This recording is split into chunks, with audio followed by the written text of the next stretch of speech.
Hello साथियों, आप सभी का स्वागत है आपके अपने यूट्यूब चैनल मोबाइल वाला शेषी पर। जिन साथियों ने अपनी फैमिली आईडी अलग कर ली है उनको HKRN पोर्टल पर दोबारा से रजिस्ट्रेशन करने की ज़रूरत है। आपने क्या करना, गूगल को खोल लेना और वहाँ पर HKRN टाइप करने के बाद सर्च कर देना। आपको इसी प्रकार की ऑफिशियल वेबसाइट खुलकर आ जाएगी, जो कि आपको यहाँ पर दिखाई दे रहा है हरियाणा कौशल रोजगार। आपने कैंडिडेट रजिस्टर एंड लॉगिन वाले कॉलम पर क्या कर देना है, सिंपली यहाँ पर क्लिक कर देना। क्लिक करने के बाद एंटर यूर फैमिली आईडी, नई फैमिली आईडी जो भी आपकी बनी है वो फैमिली आईडी आपने यहाँ पर क्या कर देनी है, सिंपली टाइप कर देनी है। अगर आप पहले वाला रिकॉर्ड चेक करोगे तो आपका कोई भी रिकॉर्ड आपको नहीं मिलने वाला, इसलिए आपने नए तरीके से रजिस्ट्रेशन आपको करना होगा। फैमिली आईडी डालने के बाद आपने उस मेंबर को सेलेक्ट कर लेना है जिसके लिए आप रजिस्ट्रेशन करना चाहते हो। फिर OTP पर आप सेंड OTP पर आपने क्लिक कर देना। OTP आ चुका है, वेरीफाई OTP पर क्लिक कर देना। यहाँ पर ग्रीन टिक आपको लगा हुआ मिल जाएगा, तो आपने सिंपली यहाँ पर क्या करना होगा, सिंपली लॉगिन वाले कॉलम पर आपने यहाँ पर क्या कर देना, क्लिक कर देना है। लॉगिन वाले क्लिक पर करते ही आपके जो पर्सनल डिटेल का स्टेप नंबर 1 है, जो जितनी भी डिटेल आपकी फैमिली आईडी में आपने डाल रखी वो सारी आपको यहाँ पर दिखाई देने वाली होगी,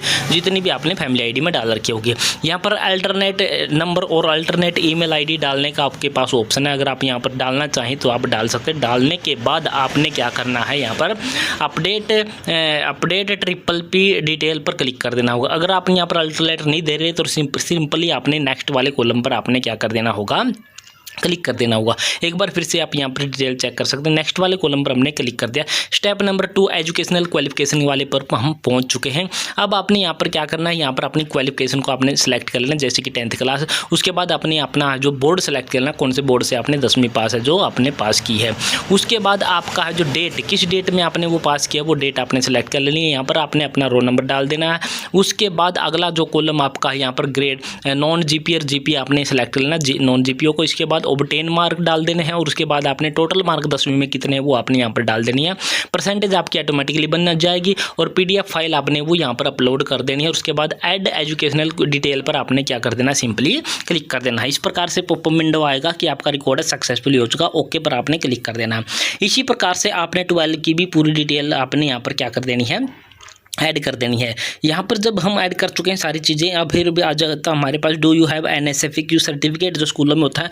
अगर आपके पास नहीं है तो आपने यहाँ पर नो पर क्लिक कर देना, सेव पर क्लिक कर देना। उसके बाद आपकी यहाँ पर डिटेल आपको मिल जाएगी।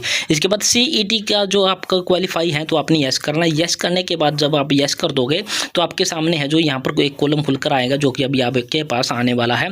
NSFEQ की डिटेल आपको ऊपर दिखाई दे रही है, नो NA यानी कि आपने नो सेलेक्ट किया था। आपने ग्रुप सेलेक्ट कर लेना कि अपना है जो CET आपने CET आपने ग्रुप C का सेलेक्ट किया, D का। फिर आपने अपना उसका रजिस्ट्रेशन नंबर, रोल नंबर, उसकी percentage, date of result, qualified, non qualified करने के बाद यहाँ पर आपने क्वालिफाइड को सेलेक्ट कर लेना। उसके बाद सेव CET सर्टिफिकेट पर आपने सिंपली क्या कर देना, क्लिक कर देना है। यहाँ पर आपकी डिटेल है जो CET से संबंधित सारी आपको यहाँ पर दिखाई देने लग जाएंगी। नेक्स्ट पर क्लिक कर देना है तो आप यहाँ पर स्टेप नंबर 3 पर पहुँच जाओगे, जो कि सोक्सो इकोनॉमिक्स का आ जाएगा। अगर आप यहाँ पर यस करोगे तो आपकी जो फादरलेस वाली जो कंडीशन होती हैं दोनों आपने यहाँ पर फिल करनी होगी। अगर आपकी फादरलेस वाली कंडीशन नहीं बनती है तो आपने सिंपली यहाँ पर क्या कर देना, नो पर क्लिक कर देना है। और उसके बाद सेव वाले ऑप्शन पर आपने क्या कर देना है, सेव। यहाँ पर आपको सेव हो चुका है, अब यहाँ पर ओके पर कर देना है। फादर, उसके बाद नो आपको यहाँ पर दिखाई दे रहा है। उसके बाद आपने सिंपली यहाँ पर नेक्स्ट पर क्लिक कर देना है। स्टेप नंबर 4 पर आप पहुँच जाओगे, जो कि आपका एक्सपीरियंस डिटेल है। अगर आपका एक्सपीरियंस है तो यस करना, अदरवाइज इसको नो कर देना। नो करने के बाद यहाँ पर आपको सिंपली कुछ नहीं करना,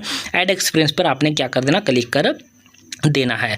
अब ये भी आपका है जो सक्सेसफुली तरीके से सबमिट हो चुका है। अब आपको यहाँ पर स्क्रॉल करके नीचे की तरफ आ जाना है, जो कि आपको यहाँ पर दिखाई दे रहा है। आपने यहाँ पर सिर्फ टिक मार्क लगा देना है। टिक मार्क लगाओगे तो यहाँ पर एक मेक पेमेंट का ऑप्शन आपके सामने खुलकर आ जाएगा। नया रजिस्ट्रेशन ही करना है आपने, और जो पेमेंट यहाँ पर रजिस्ट्रेशन फीस मार्क डाल करके आपने पे पर क्लिक कर देना। इस प्रकार की प्रोसेसिंग होती की दिखाई दे जाएगी। इसको आपने छेड़ना नहीं है, पूरी प्रोसेस आपको होने देनी है। इसके बाद बिलिंग इन्फॉर्मेशन में अपनी पूरी डिटेल आपने जो भी आपकी है फिल कर देनी है। फिल करने के बाद आपने स्क्रॉल करके फिर थोड़ा सा यहाँ पर आपको क्या करना है, नीचे आ जाना होगा। यहाँ पर बिलिंग डिटेल अपनी फुल पर्सनल डिटेल अपना, पहले यहाँ पर UPI का ऑप्शन नहीं होता था, सिर्फ नेट बैंकिंग का ऑप्शन होता था। अब आपके पास UPI का ऑप्शन आ चुका है। आपने UPI के ऑप्शन पर आपने क्लिक कर लेना है और उसके बाद जनरेट QR कोड पर आपने यहाँ पर क्या कर देना, सिंपली क्लिक कर देना। इस प्रकार से QR कोड आ जाएगा और आपने उसको दूसरे फ़ोन से स्कैन करके उसके पेमेंट कर देना। पेमेंट सक्सेसफुल हो जाएगी, इस प्रकार का आ जाएगा। आपने घबराना नहीं है। आपने फिर क्या करना, फिर ऑफिशियल उसी साइट पर आना, फिर अपना लॉगिन ले लेना। लॉगिन लेने के बाद 4th स्टेप पर आपने सीधे आ जाना है। यहाँ पर आपको मेक पेमेंट का प्लीज़ डू नॉट पे again if payment is deducted from your bank. यहाँ पर आपकी पेमेंट जो 24 घंटे के बाद यहाँ पर रिफ्लेक्ट हो जाएगी और उसके बाद आपने यहाँ पर फाइनल सबमिट का एक ऑप्शन आपके पास आ जाएगा। तो आपने सिंपली फाइनल सबमिट कर देना, दोबारा से पेमेंट नहीं करनी है। 24 घंटे के बाद आपने फिर से लॉगिन करके यहाँ पर आ जाना है, तो यहाँ पर सब फाइनल सबमिट का ऑप्शन आपको मिल जाएगा। तो इस प्रकार से आपका जो नई फैमिली ID बनाने के बाद जो नया रजिस्ट्रेशन है जो HKRN पोर्टल पर आपने करना है वो पूरा प्रक्रिया इस प्रकार से आपकी रहने वाली है। तो ये थी पूरी जानकारी दोस्तों, और आशा करते हैं हमारे द्वारा दी गई जानकारी आपको पसंद आई होगी। पसंद आई है तो हमारे चैनल को आपने क्या करना, सब्सक्राइब करने के साथ साथ इस वीडियो को अपने दोस्तों मित्रों के साथ आपने साझा जरूर कर देना है। तो जय हिंद, जय भारत दोस्तों।